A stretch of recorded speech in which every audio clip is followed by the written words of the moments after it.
So before that, let's discuss some of the background related to biases in NLP systems, right? So, and you might have already learned a technique called word to vec, right? So you might have seen word to vec in some of the earlier weeks, right? And if we recap how word to vec works and why we were using word to vec to get the embeddings for your words, right? So given this word,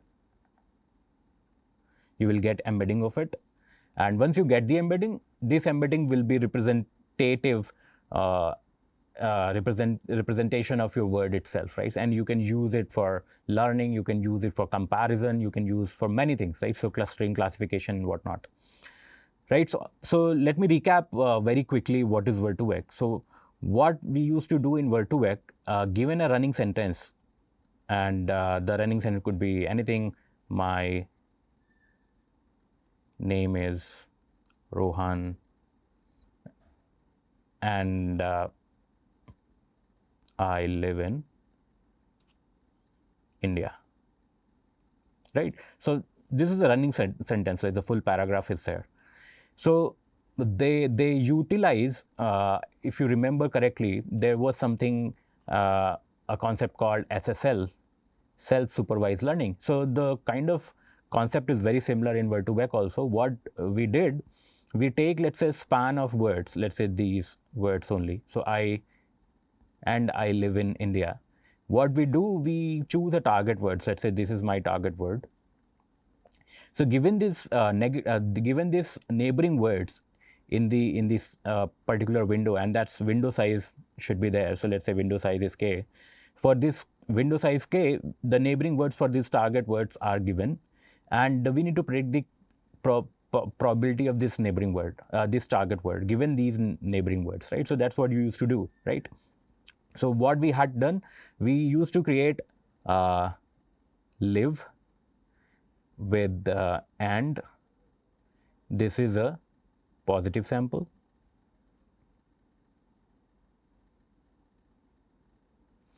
and live in positive, live India positive, right? So all these terms which are appearing within the window will be positive for this target word. What would be the negative word? So to learn a classifier, and we used to learn a classifier to classify whether this word is having some sort of affinity, some sort of relationship with the target word or not.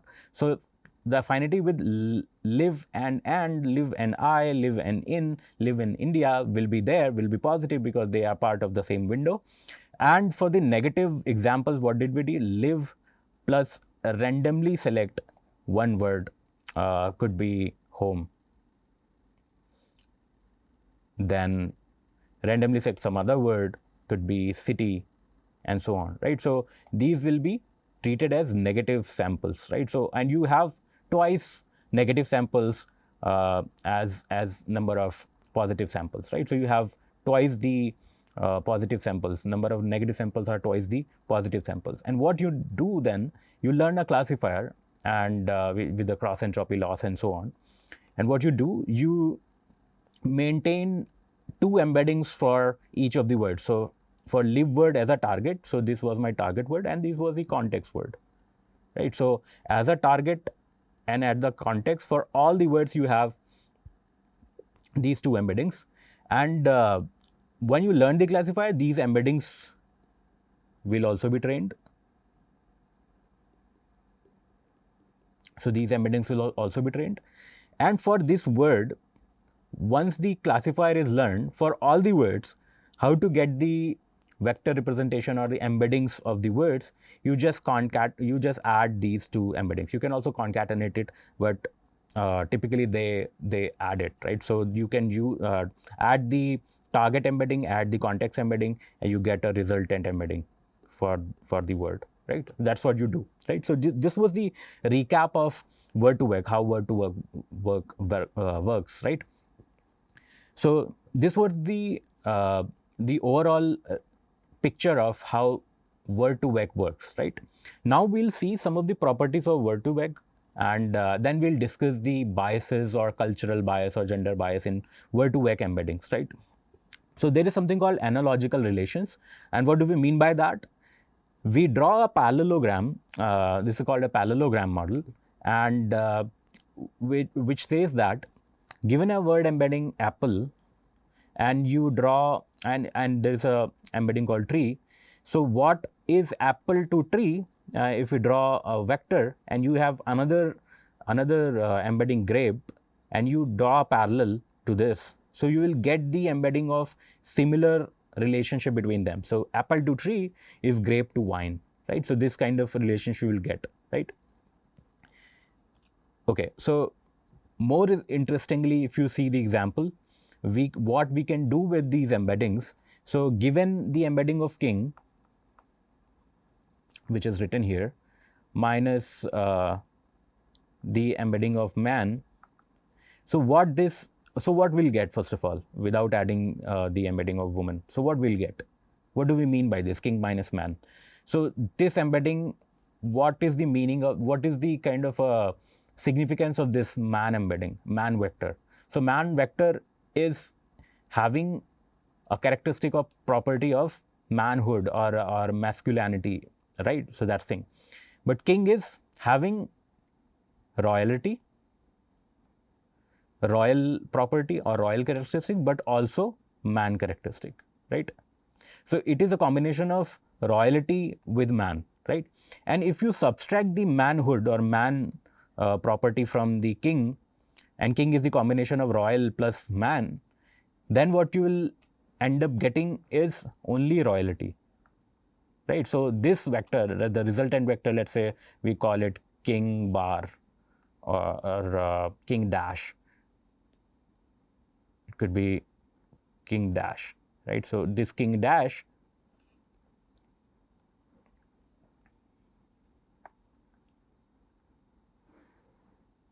okay, sorry for this.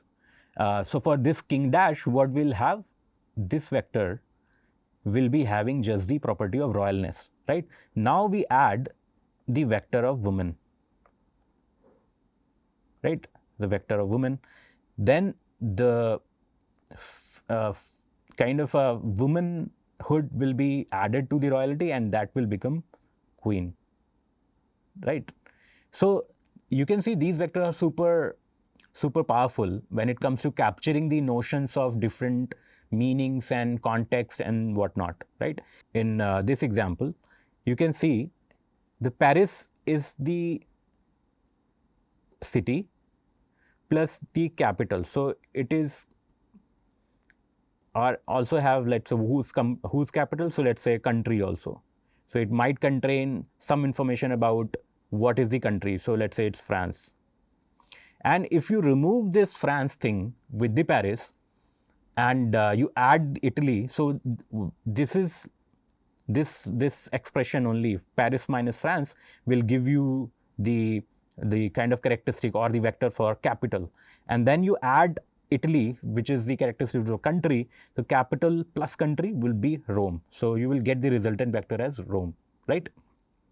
And in general, this would be the scenario where given a word X, when A star is to A and you add a B, you will get the vector of B cap star, right? So it's a generic form of the same thing.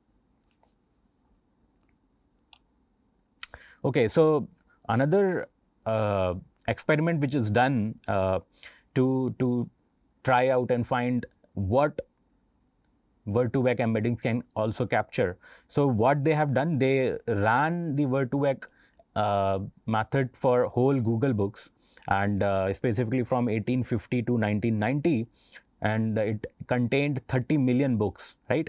And what they found out during this time span, so let's say this is time, so from 1850s to 1900s to 1990s, like modern times. So same word has very different meaning. And how do they get the meaning? So what are the surrounding words in the embedding space? So let's say broadcast. So this broadcast word was similar to sowing or seed or sows or scatter. So you can use at that time you could have used broadcast for broadcasting the seeds into the fields, right? But now what is broadcast? Now the broadcast is newspaper about the media, about the broadcasting of the media content, right? So television and radio, right? So the use of a particular word, the meaning of the particular word is also changing with the time, right? So you can also study this property or this phenomena also with word embeddings. Similarly, you can see awful, and I can go from here now. Like in modern terms, awful is weird. It's not about positive things, but in 1850s, awful was closer to majestic. It was a positive thing. Awful was positive thing. But now in modern terms, it is appalling, terrible, and so on, right? So the positive is, it's kind of orthogonal. The meaning is became 90-degree change, 180-degree change, and it's now a negative word, right? So you can see that with the time, the meaning of the word can also change, and you can also analyze them using word embeddings, right? So now what we want to discuss biases, and specifically multiple kinds of biases which can come into your model. And specifically we have used this paper from NeurIPS 2016. So what they said, they found that in the models, and specifically in word-to-vec kind of model where you have learned embeddings for the word, and this is somewhat true for LLMs also, even for newer state-of-the-art models, that they found that men is to doctor, if the relationship, if they find that the man is to the doctor, then woman is to the nurse, right? So the gender bias is there, right? So man is always a doctor, but woman is nurse only. They cannot be doctors. And women can only be receptionist, but man will be the supervisor or the manager or the boss. And woman would be secretary, but man will be a principal or the boss, right? So these are the kind of biases which they found out, right, in the models. There were also racial biases which are there. Let's say black people are always criminal, but the Caucasian or the white people are always police, or they are civil, or they are police. Asian people are doctor. Let's say Indian and Chinese are doctor, but Caucasian people are dad, right? So they might not be super kind of well-to-do job, right? So they might be just dad. And Caucasian white people are leaders, but the black people are just led. They cannot be leader. They are just the crowd, normal crowd, right? So these kind of biases you can see. You can take other examples also, like religious biases also there. Like Jewish people are mostly philanthropists, but Christian people are stooge. They are not philanthropists. They don't spend money for charity and so on. And Christian people are unemployed most of the time, but Jewish people are pensioners. They worked for their whole life and they are getting pensions and so on. So these kind of biases are there, and maybe the bias is coming from the data itself, and data is also generated by the people. So biases might be lying in the people itself, right? So but how to deal with this? We need to discuss about that, right? So we'll be discussing about those strategies, and one of the two of the major seminal tasks which we'll be discussing at the first will be this Bolok-Bashi et al. In 2016, and where they say that they defined the bias they gave a particular definition of the bias, and what their definition is: the gender bias of a word W, it's the projection of the gender direction, assuming all the vectors are normalized. So you normalize all the vectors. So let's say those are unit vectors, or so multiplication of unit vectors, and then the gender bias of a word will be the projection of the gender direction. So it's projection on the gender direction. So there is a gender direction, and this is the vector for your word. And what would the projection of this? What would be the projection of this word to this direction? Let's say this particular gender M, or this is F, and so on, right? So what they did, let's say there is a gender bias we need to detect. So vector of he, subtracting the vector of she, and then you multiply with W to get the projection, right? So that's what you do. And larger the projection on this he minus she. So on this he minus she, you compute he minus she, and you multiply with the vector of W, the current target word. It comes out to be large, then the bias is large. If it comes out to be low in value, low in quantity, then it will be less bias, right? So this is how they define it. And how do they do the debiasing? This is pretty simple what they did. They did the debiasing by zeroing the gender projection of the each word on the predefined gender direction. So what they did, they zeroed out the component in the vector itself, which were responsible for a larger projection on the direction of the bias, gender bias, he minus she, right? So they just zeroed out. And the resultant embeddings, the resultant vectors were kind of not tilted or not, they didn't have much of the projection towards the gender direction, right? So they removed the projection towards the gender direction. That's what their proposed method was. And it was super interesting to start with. So they were some of the pioneer people who started this whole direction of research. Another seminal work, which from Zhao et al. And what they did, they train the word embedding from the scratch. So these previous people, this Boluk, Bashi et al., what they did, they have already, let's say they applied word to vec and they got vectors, right? Say they got word vectors, so W1, W2, W3, W4, W5. So they learned the word to vec vectors already, and now what they are doing, they are kind of changing the some of the values in the vector, so some of the elements of the vector, and they are just relying on changing the projection of that vector towards the gender direction, right? So that's what they are doing. So after learning the word to vec embeddings or vectors. But these people, Zhao et al., what they did, they proposed that we should debias from the scratch itself. So you don't have to learn the word embeddings or vectors and then you do post hoc processing. Rather, you should do from the scratch. So how do they do it? How do they do it?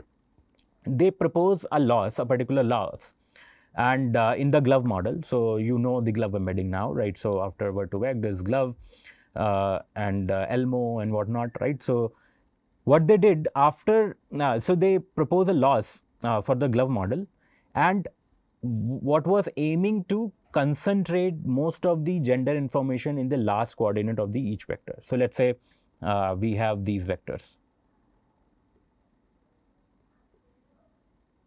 right? And it has some values, let's say 0.1, 0.3, 0.4 and so on, blah, blah, blah, right? So what they did, they applied a loss during the training itself. They came up with a customized loss. That loss will enforce that all the vectors should have some portion, let's say this portion, containing the gender information. So gender information is concentrated here for this.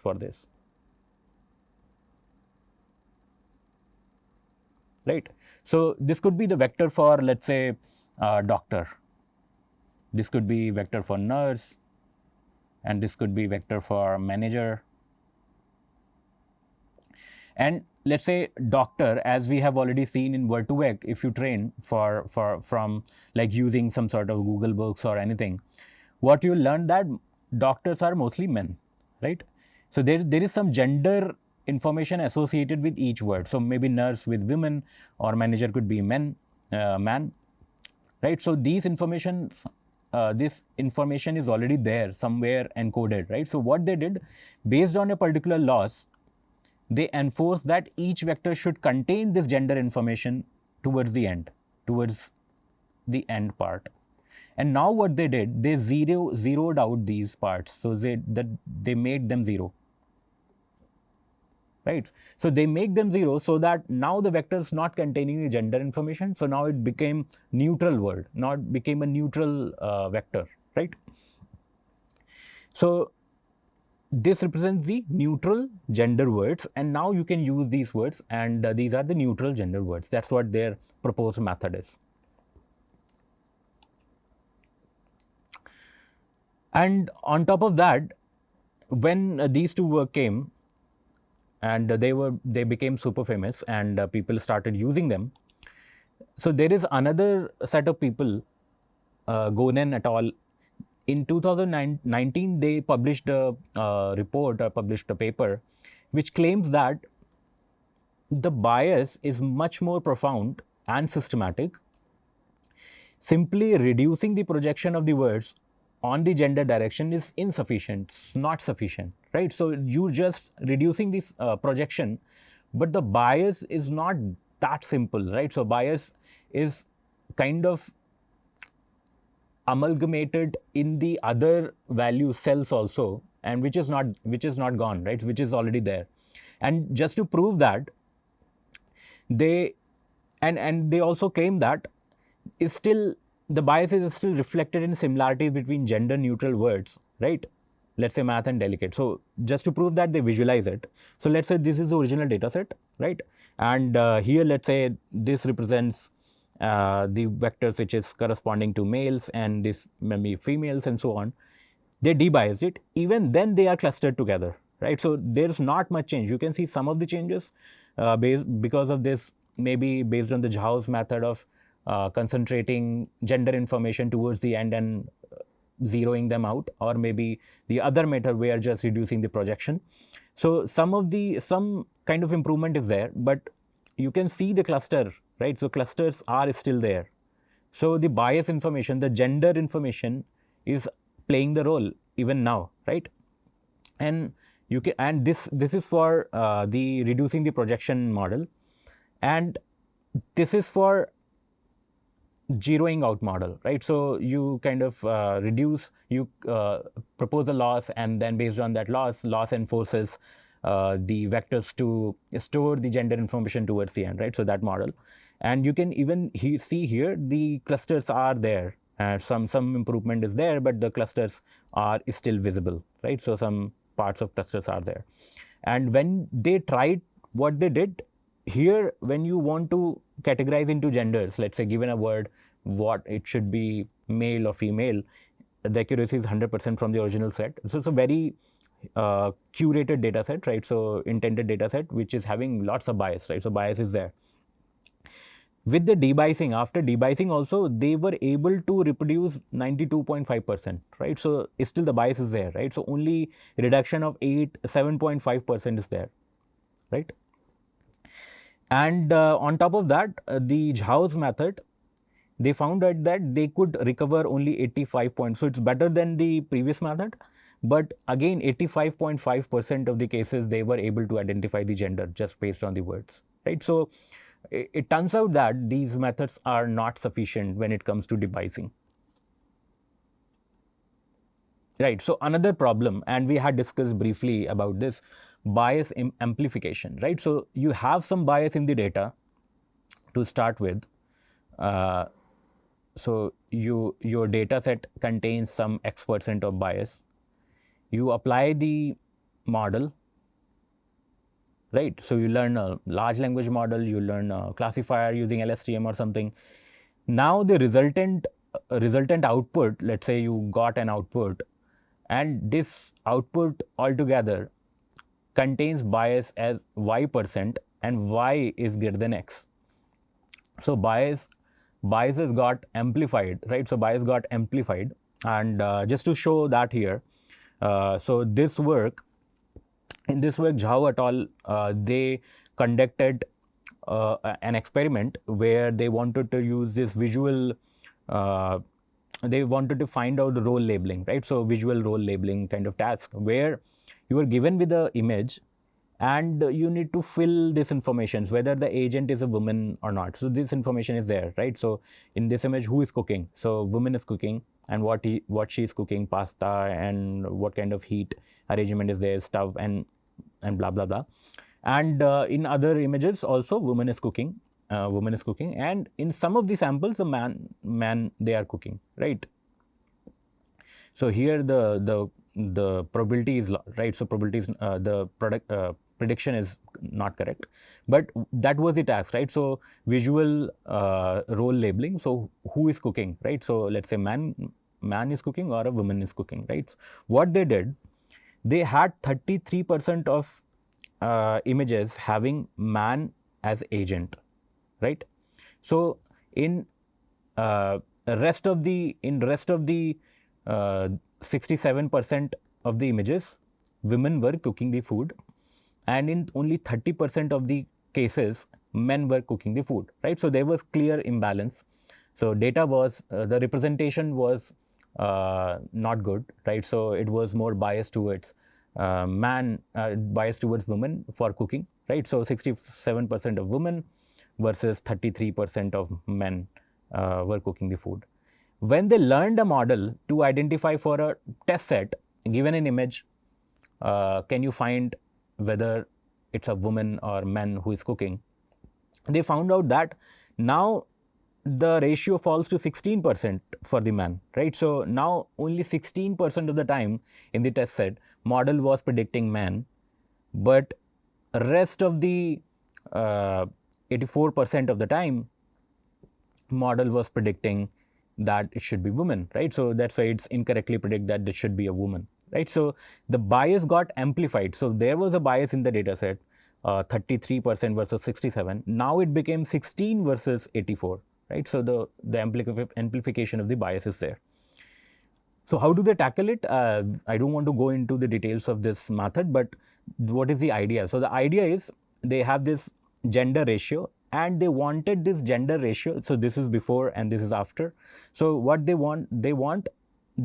kind of, you see these dotted blue lines. So they wanted this gender ratio to be confined within these two boundaries, and they propose this RBA method, which is kind of reducing the bias, and which tries to